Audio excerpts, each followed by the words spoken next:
Education करता caste certificate असेल, income certificate असेल, डोमॅसाईल असेल, एकही रुपयाचा स्टॅम्प पेपर लागणार नाही याचा निर्णय सरकारने घेतलेला आहे.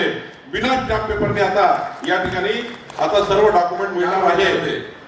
प्रत्येकाला शेतात जाण्याचा रस्ता, कारण शेतामध्ये रस्ता असल्याशिवाय, शेतात पाणी असल्याशिवाय आणि शेतकऱ्याला दिवसानी 12 तास वीज असल्याशिवाय शेतकरी समृद्ध होऊ शकत नाही, आत्महत्येपासून त्या ठिकाणी दूर होऊ शकत नाही.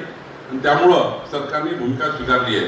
त्यामुळं पांधन रस्त्यावर आमचं खातं, आणि स्वतः मी या महाराष्ट्रामध्ये रोज काम करतो आहे, त्यामुळे आपल्या जिल्ह्यात तर किमान पांधन रस्त्यावर फार मोठं काम होणार आहे.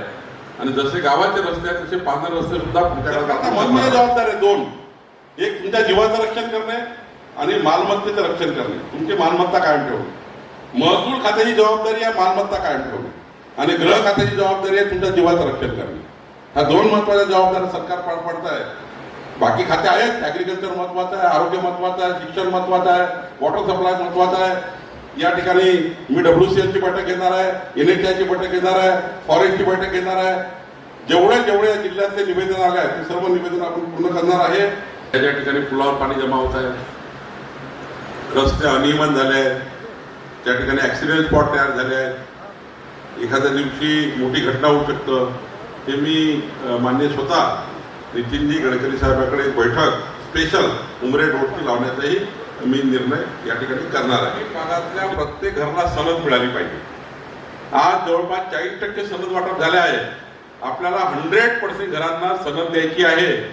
आणि मग शहरामध्ये, उमरेड शहरामध्ये, भिवापूर शहरामध्ये, कुई शहरामध्ये, शहरी भागामध्ये नक्षा स्कीममध्ये आपण हे शहर घेतो आहे, जेणेकरून शहरातल्या प्रत्येक घरांना त्याचं प्रॉपर्टी कार्ड देण्याची योजना ही आपलं खातं करणार आहे.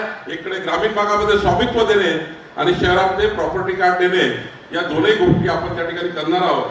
त्यामुळे जनतेची प्रॉपर्टी ही कायदेशीर करून देणे ही जबाबदारी सरकारची आहे. सर्व शेतकऱ्यांना सांगा आणि सर्व ऍग्री ट्रॅकवरचे शेतकरी आले पाहिजे, जेणेकरून उद्या ओरड ही आमदार आणि व्यासपीठाच्या नावानं होऊ नये की माझं खात का बंद झालं, माझं सल्फेट का बंद झालं, माझं युरियाचं सबसिडी का बंद झाली.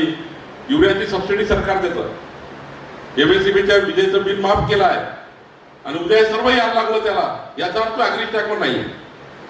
जो ऍग्री ट्रॅकवर नाही आहे त्याला पुढच्या 3 महिन्यामध्ये या सर्व सबसिडी बंद होतील